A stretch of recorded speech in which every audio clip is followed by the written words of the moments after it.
going on YouTube. I ain't gonna lie, I did a whole Lakers reaction and that shit got copyrighted, bro. I'm so mad, bro. Luka, you was a man. I ain't gonna lie, bro.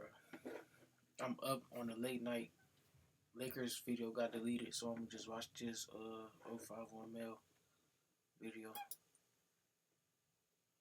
600 and shit like that, block and shit like that. Fucking Lakers, man. Let's go to patreon.com/traplawross. Also, you can now watch my new... Oh yeah, and let me say, damn, they copyrighted my shit, bro. It's over with, guys. I tried to get that shit back, but it ain't looking good. Let me just say, I don't look up to none of this dumbass, like, the street shit goofy to me. I don't look up to that shit. That shit's clown activity to me. You know what I'm saying? I just gotta let that out there. All the young people out there, please, the streets is the goofiest thing you could do with your life. I'd rather you go fight in the army than be in the dumbass streets. I'm gonna keep it 100. Before I just had to let that be known, because y'all be fantasizing over this dumbass shit, bro. Spotify, so go search me there. Here's the video. 051 Melly is one of the most notorious gangsters in Chicago history. Given the nickname the Chirac Gravedigger, Melly is undoubtedly... Damn, this shit hit $1 million, $2 million. Ain't no snitching. All people live in Chicago know this, including the police. Yeah, man, fuck all that, nigga. The most dangerous people to ever emerge from the Windy City, with rumours of him having caught as many as 15 bodies while participating in up to 43 different hits in multiple overlapping gang wars. Melly was as feared as he was respected. He applied so much pressure to his enemies in the streets that when he finally ended up losing his life, his ops were ecstatic, with many taking to the recording booth to diss this demonic shooter that had been terrorizing them for years. Melly really struck fear into the most seasoned Chicago shooters, with the likes of King Von rumored to have had 7 bodies of his own, celebrating Melly's death with glee in his most famous song, Back Again. While King Von gained a reputation as rap's first serial killer for his alleged 7 murders that he got... Like, I can't believe y'all really look up to people like, wow, look at this shit, bro. Like, shout out to King Von, I still listen to his music, but like, I don't know how y'all niggas get so manipulated. Like, I don't know how y'all like weird. Like, I don't know, bro. Maybe God just made me different, but I don't think this shit cool. Like, the rapping this shit, Von can rap and all that, and I respect him because he, you know, he tried to put his people on, but shit like this disgusting. You know what I'm saying? I don't know how y'all like I don't know how y'all find this as like entertaining. Like, you know what I'm saying? It's like kind of sad a little bit. Way with and rapped about, many in the city had... Even though, I will say though, his killer be killed in a situation. I mean, Von said what he was, and he stood on what he is. At the end of like, if you stand on what you say, then I can't really, like, that's your life, shit. Live your life. This nigga drip crazy, bro. Hell nah. This nigga Melly funny as the original serial killer of the Chicago streets. The difference is, Melly never released music, but simply rose to notoriety through his reputation as a shooter and killer, whispered in the streets by those he pressured, and extensively praised by rappers from his own gang for his extensive street portfolio. The mysterious murderer has been made famous by the Chicago drill community, but until now, nobody has ever determined once and for all the extent to which Melly was indeed a serial killer who caught bodies as routinely as a regular citizen catches the bus. So today, we're going to break down once and for all the many murders of 051 Melly, and determine once and for all if this legendary Chicago gangster really is the serial killer they say he is. How do you feel about 051 Melly getting compared with King Von and Tay Savage? Like, those are the 3 names that everyone's comparing them to. Nah, you can't compare my brother to nobody. Most reckless BDs out here, but I'm BDK. But we the reason why y'all got our name right now. You know that. And y'all the reason why y'all got a name.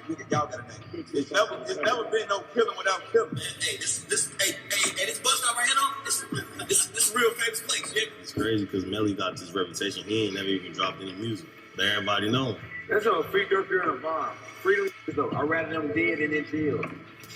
But she be tripping about it. She be upset. She don't be having this playtime sometimes. You were just saying I'm the youngest in charge, though. I've been the youngest in charge for years now, you know? You got in the dark? No. I'm one of those type of guys that be in the dark waiting for you when you gotta go pee at night. You had just lost an artist that you just signed to OTF. So this is like the second time in 6 months. It's the second time. And I just get you. And you don't never come back to your parents again. I'm with the they did. He don't want to be on camera though. That's already on pack. I got that one for Nuski. Bro, I seen that shit on the other documentary, bro. Nigga fraud. Chino Burger. Grown ass man, bro. These niggas is crazy, bro. Yeah, Chino Burger. That's what they said. I got shot in 2 weeks. He expired. You want me to read you a bedtime story and tuck you in? From 600. I thought that was extinct on Tuka Green. When he walked down the dark alley, he ain't make it to the other end of the alley. 5 o'clock in the morning, still outside, getting up to it. Who the police? Y'all know damn well y'all won't finna catch me.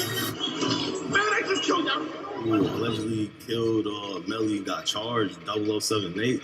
Is that someone you friends with? Okay. Like I said, okay, for this long ass intro, we did it. He a killer, my nigga. Get to the action, bro. 300K, 600K. Can that Melly wait? Can that ready? Go make it. Make it feel. Then this nigga just got out of jail, still on the same shit, bro. Like, y'all niggas gotta learn how to grow up. I ain't gonna. Yeah, so I'm gonna be one of the last ones, man. Yeah, you know how to move.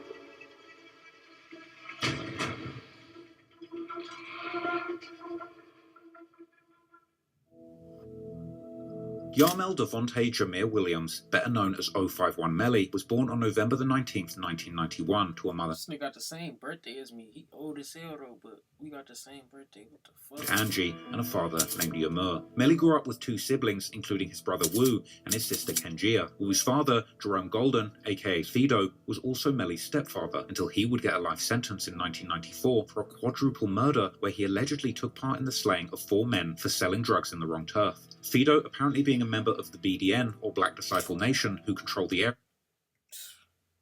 where Melly grew up, a gang that we'll be discussing in more detail. Melly was also close to his 2 uncles, G Slim, who was one of the founders of the No Limit, or NLMB, gang set from the so-called east side of Chicago, who have heritage in the gang the Black P Stones, a crew known for their infamous rappers like G Herbo, Lil Bibby, and Mellow Bucks, and Kurt Mack, who was a well-known member hailing from the so-called Dro City area in Woodlawn, where the original creator of drill music, the rapper Pac-Man, also hailed from. Melly's family connections even reach all the way to the rapper Bump J, who reps the Four Corner Hustlers gang, and who was perhaps the most popular gangster rapper from Chicago before the drill era began. Clearly, gangs have been a part of Melly's life since a very young age, but interestingly, Melly's family connections could have taken his life in a completely different route than it ultimately did. Because while Melly has become known as one of the deadliest rivals of world-famous rappers like Lil Durk and King Von, they actually grew up in the same areas and circles. Melly spent his early years in the Randolph Tower, also known as the Calumet Building, or simply the Met Building, a large public housing project located at 6217 South Calumet Avenue. No, boo, I just have, bro, I think it meant I used to have fun in the Calumet Building. Me, Wu Cortez, Courtney Todd, Duncan. Only a block away from the infamous O Block, aka Parkway Gardens, which guys like Chief Keef and King Von would later begin to claim. Randolph Tower was known as one of the biggest Black Disciple strongholds in Chicago during the 90s and early 2000s.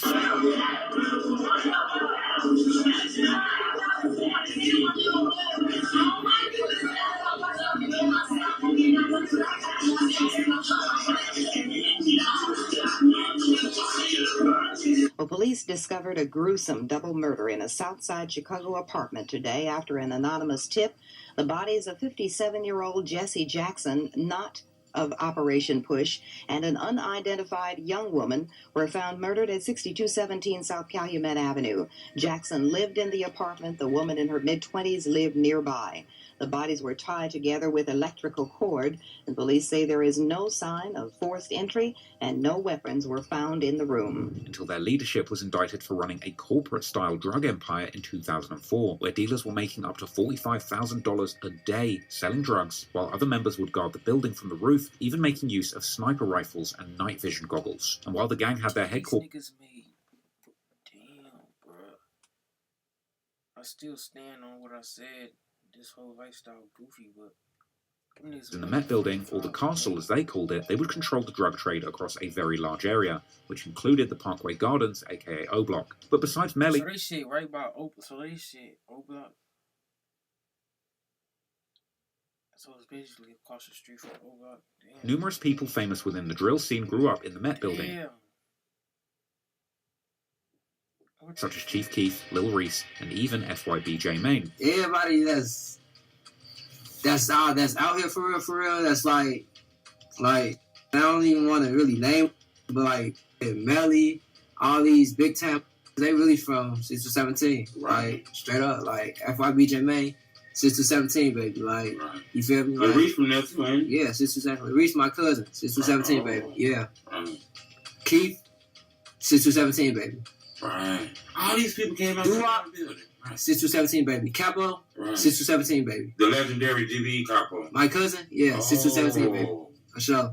All they had 6 to 17 babies. They had it's just like when the Calumet building got took down, back when I was a shorty, went to their blocks and that. In fact, Jay Main's father was one of the board members of the gang who ruled their operations inside and outside the building. My pops is a man. He originated in the Calumet building, and he did get indicted, and he did get locked up in 2004, and yeah, they labeled him as a black disciple. It do hit different when they labeled Pops as a black disciple, and he went down as one of them board members, bro. It do hit different. My dad was a rich my childhood. Yeah, he ran a certain area from a certain part of Chicago, from the state to the lake. That's what I read in the paperwork for them grade. Like I say, I ain't here putting it on Pops. It do hit different.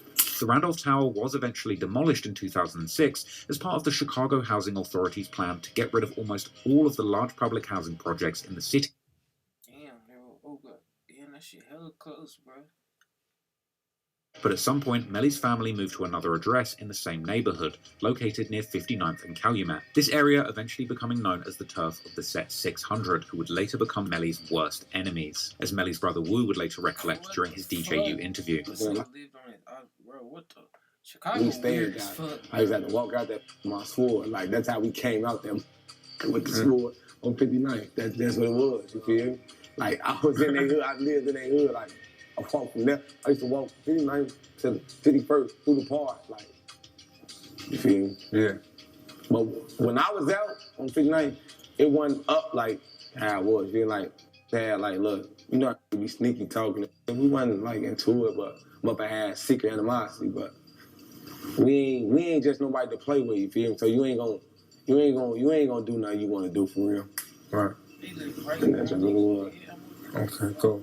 Although Melly would seemingly keep living in the area for some time, he would ultimately become close with kids from the opposite side of Washington Park who hung around the 51st Street and were part of a gang set known as 051 Young Money, who were primarily identifying as Mickey Cobras. Melly is in fact the same generation as the older founding members of this gang, such as Carlos Merrill, aka Lil Los, Lance Youngblood, and Isaiah Walker, aka Zico, who were all killed in 2008 when Melly was still in high school. Particularly the murder of Zico, who is often considered as the main founder of the 051 Young Money gang, would play a role in defining one of Melly's earliest rivalries with the set known as 46 Terror, later named THF 46, whose member Aki Walton was actually convicted of Zico's murder. Having had 3 people close to you killed during just 1 year, before the drill culture would even escalate the gang rivalry in the city, is truly tragic, and it may partly explain why Melly would eventually turn into such a cold-blooded killer that he allegedly was. However, this was only the beginning for Melly losing people around him. In July 2009, 21-year-old Dominic Barnes from the 051 neighborhood would be shot and killed, which would years later lead to THF 46 member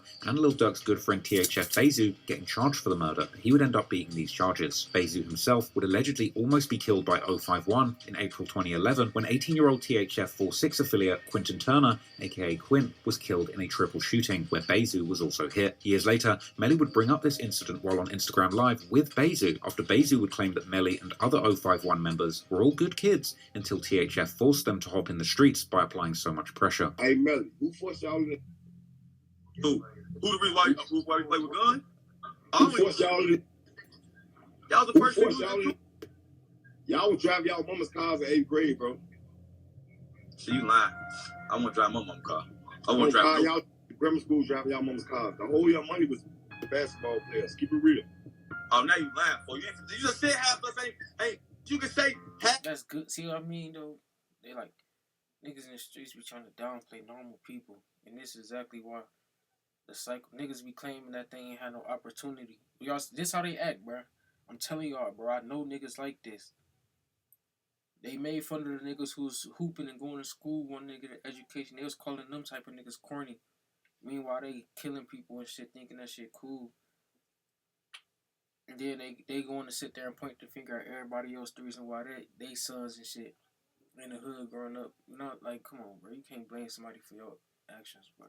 Young man was basketball player. You ain't gonna say nobody no. And the girls too, they be doing that shit too. They be picking the bad niggas over the normal people who want to go to school, and then get mad when they become a single baby mama when that nigga die or go to jail, bro. And then they just keep on repeating, bro. Niggas never gonna learn. Hey, Melly, man, half y'all was the mama's boys, man. Y'all drive y'all mama's car in 7th, 8th grade, bro. We forced y'all in this, bro. We the reason why y'all got y'all name right now. You know that. You say y'all the reason why we got us a name, and y'all the reason why y'all got a name. Y'all got a name. It go both ways. No, it go both ways. If we can get back to that. I don't even give a damn. You want to start this on? It's gonna go both ways. We've been to it's never been no killing without killing. We gonna keep it real though. We've been into it y'all since 07, bro. You damn right, but it's never been no killing without killing though. We ain't gonna. I'm saying what year somebody died from our block? You said what year? For sure. You go get killed in 08. I'm gonna keep it fun. Then somebody died in 10, right? Never heard of it. What? 10. They didn't have it back to back. Then somebody died at 10 right there. Then you get shot then? I got shot at 11. All right, well, 11. You got shot, right? Yeah. You got shot and then somebody checked, right? All right, we ain't gonna be. Sure. All right, look, we ain't gonna be doing it on the internet. That ain't for the internet.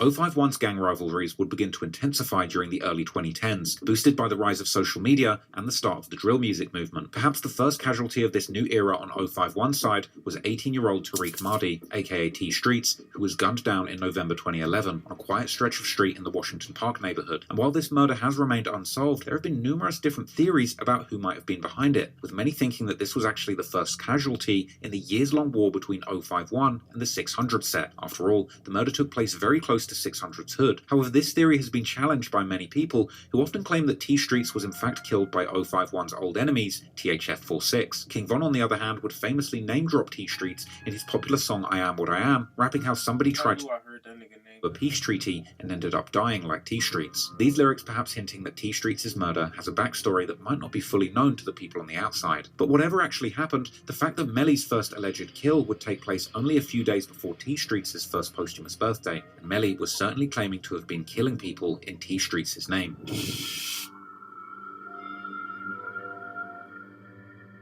On the 2nd of February 2012, 20-year-old Shaquille Rush, aka Shaq, was attending a party with his friends in the 600 set's turf. While Shaq wasn't seemingly actively involved in gangbanging, he lived in the neighborhood and was friends with many members of the 600 set. And in a picture allegedly taken on the night of the party, he can be seen with 600 members C-Day and Inky D dropping the 051 Y hand sign as a sign of disrespect to that set. Later that night, Shaq would reportedly leave the party.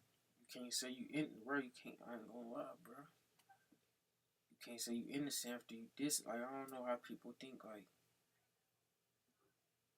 the streets root, bro. You can't, you know what I'm saying? You can't drop a gang sign and then say you innocent. Like, you can't do that, bro. Together with a woman, and they would walk through an alley on the 5900 block of South Calumet Avenue where Shaq would possibly stop to take a leak. At this point, one or more people would appear from behind them and open fire, hitting Shaq once on the upper back while grazing the girl on the shoulder. Police and medics would then soon arrive to the scene, and Shaq would be transported to the Northwestern Memorial Hospital, where he would unfortunately succumb to his injuries. The following day, local news would report on the murder, stating how Shaq had been killed only 3 blocks away from his home on the 6000 block of South Michigan Avenue. But interestingly, Melly was living, or at least had still recently lived, right on the 5900 block of South Calumet Avenue, where Shaq was killed. But that certainly wasn't the only thing connecting Melly to this murder, because afterwards, Melly would start a years-long campaign dissing Shaq, often taunting 600 members. My nigga Tay600. So Tay600, damn, bro. Yeah, that nigga Tay600. By mentioning how Shaq had been. That's why I respect Tato. He like, he be telling stories about this shit, but he be himself, bro. Like, you could be yourself. Niggas be trying to act too cool, like they can't pull out a camp. You know what I'm saying? Like, if I was from Chicago, I'd be cool and everything. I ain't gonna lie. Niggas be like, if you from O-Block, you could be rich right now. Y'all niggas be trying to act too cool, bro. Whilst he was taking a leak. Y'all act broke and cool. Like, and most famously, in one incredibly dark clip, describing to a little girl how he's exactly the type of guy who would pull off a murder while someone was peeing. Boy, back right now. Or you ain't getting that. I'll let you know. You know how I play out here. You don't come with that money, shawty. Come up in the mission. You talking, you don't know who I am? You know who I am? You scared of the dark? I'm one of the type of guys that be in the dark waiting for you when you gotta go pee at night. And I just get you, and you don't never come back to your parents again. You hear me? Then your TT ain't gonna be able to save you. Your daddy, he gonna be crying, so like, man, she don't got nothing to do with me. Just take me. Still, some people close to the events have denied Melly actually being behind the murder, most notably 600 veteran Tay Capone, who has openly said on his YouTube channel that Melly actually wasn't the killer. Another person often connected to this murder is an 051 member called Kiddo, who has similarly dissed Shaq on many occasions, even tweeting, "Kill Shaq, then forget about Shaq," only a few weeks after the murder, with this actually being a play on Chief Keef lyrics from his 2012 hit song 300. But whether the killer was Melly or someone else, it seems that 600 clearly considered 051 to be responsible, as they would allegedly end up avenging Shaq's death only a few months later in June, when the only 14-year-old Antonio Davis, aka Fathead, who was one of the youngest members of 051, but had been hanging out with them since he was a kid, was walking to a store with his cousin in the Englewood neighborhood. An assailant would spot Fathead from a van before approaching him on foot and shooting him numerous times while standing over him. Nobody has ever been convicted of this murder, and in online spaces it's been a topic of intense debate for years now. But the Chicago police consider the case to be exceptionally cleared and committed by several people, most notably 2 members of the 600 set, Walter Smith, aka S-Dot, Courtney Ely, aka C-Day, as well as a member of Lil Durk's Lamron set named Marvin Riley, aka OJ, who the police claim to have been the triggerman based on Fathead's cousin's description of the killer. Only a few days after the murder, Melly would once again begin to taunt 600 members, openly bragging how his set had killed Shaq, while claiming that 600 couldn't say they had killed anyone from his set, perhaps referring to OJ being the one who actually killed Fathead. On the other hand, Fathead's brother has seemingly put the blame directly on C-Day, who's also known by the nickname 22 Shots, writing on a tribute post to Fathead how he's 622K or 60022 Killer. In any case, the murders of T Streets and Fathead launched a years-long rivalry, which wasn't just limited to tit-for-tat killings between 051 and 600, but would become part of a larger war in the South Side between 051 and their affiliates, and numerous majority black disciple sets affiliated with 600, like O-Block, Front Street, Lamron, and of course THF-46, who had already been at war with 051 for years at this point. 051 would allegedly avenge Fathead's death in November 2012, killing a 19-year-old named Trey Henry, aka Trix, who was affiliated with 600. This was followed in June 2013 with the murder of 19-year-old Robert Allen, known as Lil Rob, or Beto, from the Lamron set. These murders have remained officially unsolved, but 051 has heavily claimed both,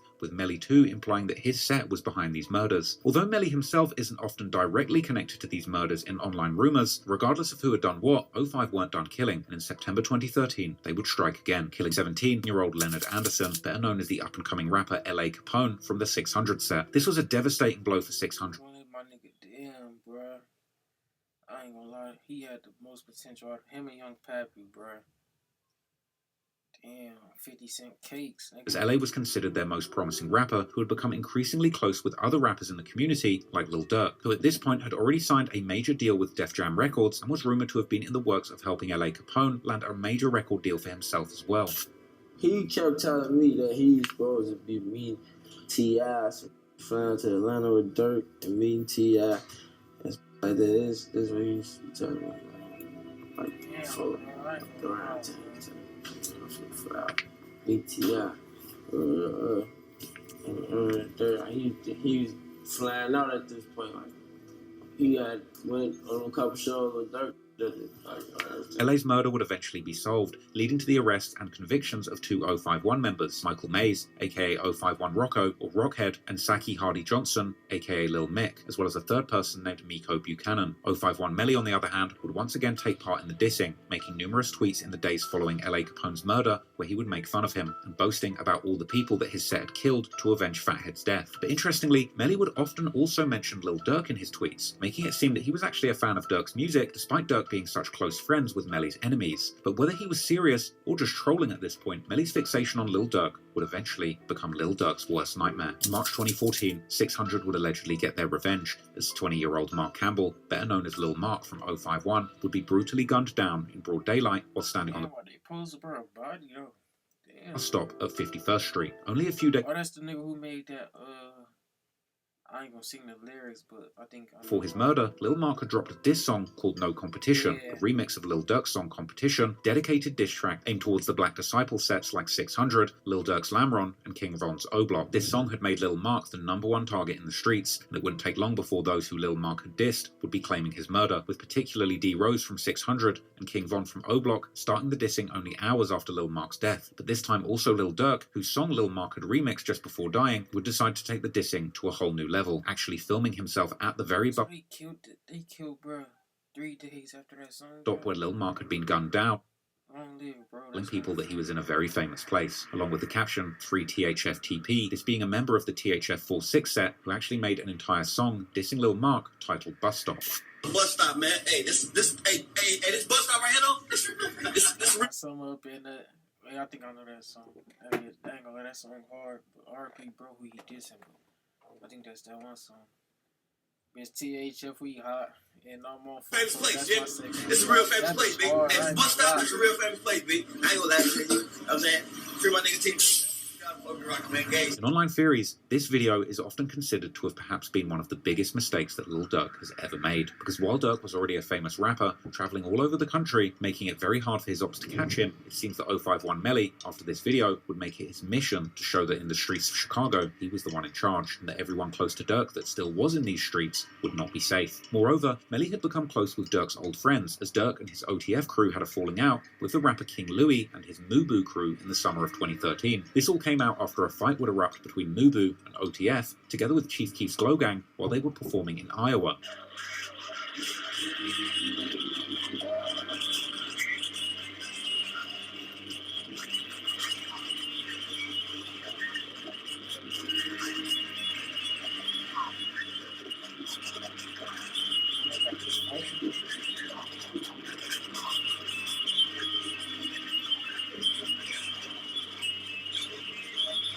Somebody stepped on somebody's shoes or something.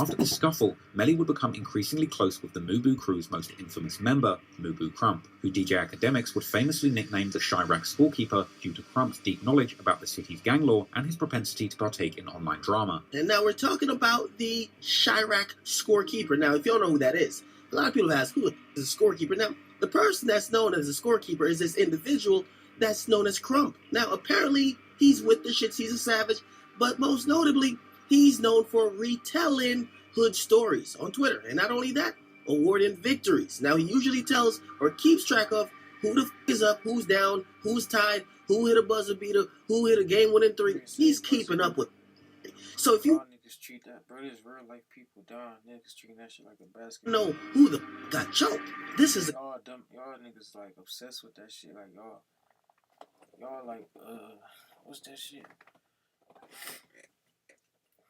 Y'all look up to these niggas and shit, bro. Y'all a fraud. Crump had previously been very close with Durk and seemingly ready to crash out for him at any moment, but now he was one of Lil Durk's worst enemies, and with Melly's notorious trigger finger, you saw him get choked. Crump's infamous Twitter fingers working in tandem, things were about to get very dark for Lil Durk. On the 31st of May 2014, only a few months after Lil Mark's death, Durk would be out in Chicago, driving around with his cousin MacArthur Swindle, who is known as Lil Durk's new rap prodigy, OTF Nunu, or Nuski. They would stop at a strip mall on the 700 block of East 87th Street, and Durk would go to visit one of the stores, while Nuski stayed back and waited in the car. At around 3:20 p.m, while Durk was inside the store, someone would suddenly approach the car, opening fire at Nuski, who would attempt to drive away from the situation. Unfortunately, he'd already been hit numerous times, and would crash his car into a nearby storefront window before succumbing to his injuries. Someone at the scene would even capture the moment of Lil Durk seeing his deceased cousin and breaking down, which his ops would later post on social media to mercilessly troll him. Nuski's murder remains officially unsolved, but in online theories, Melly has always been one of the main suspects. Look at this, bro. These niggas arguing about who killed who, bro. Most of these niggas from the suburbs who ain't even grow up in that type. Like, y'all niggas weird who obsessed with that shit. Like, arguing. Like, it's cool to be tuned in and, watch the shit, see what's going on, you know what I'm saying? Because I didn't even know that most of this shit they rap about was real. I've been listening to drill since I was like 12. I didn't know this shit was like real though. Like, Then you got gay ass. These niggas gay. They arguing over niggas who like niggas need to grow up, bro. That shit like y'all niggas.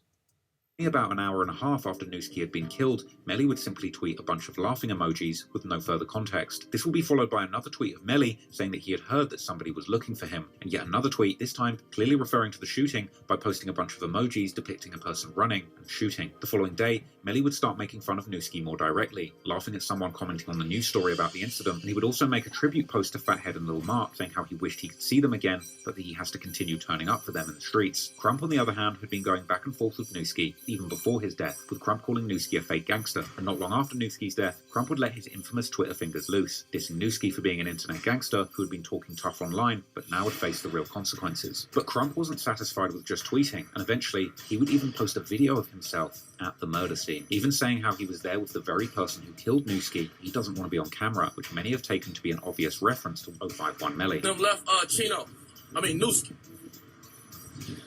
They left his ass right here. You feel me?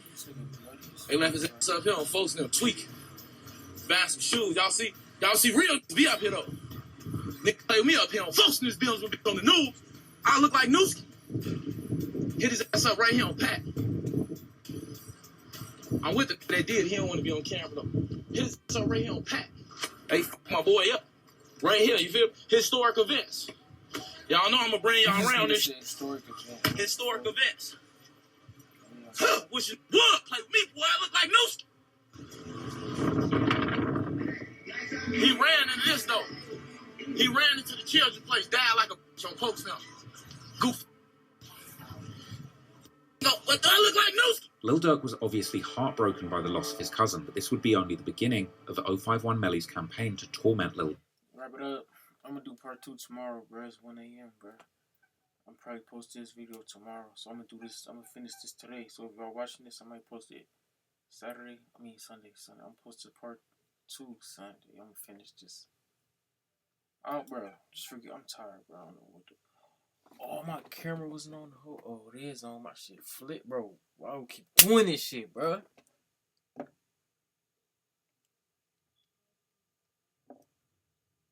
Like, bro, I'm gonna post this shit still, bro. I don't get enough for it, bro. That shit just pissed me off, bro.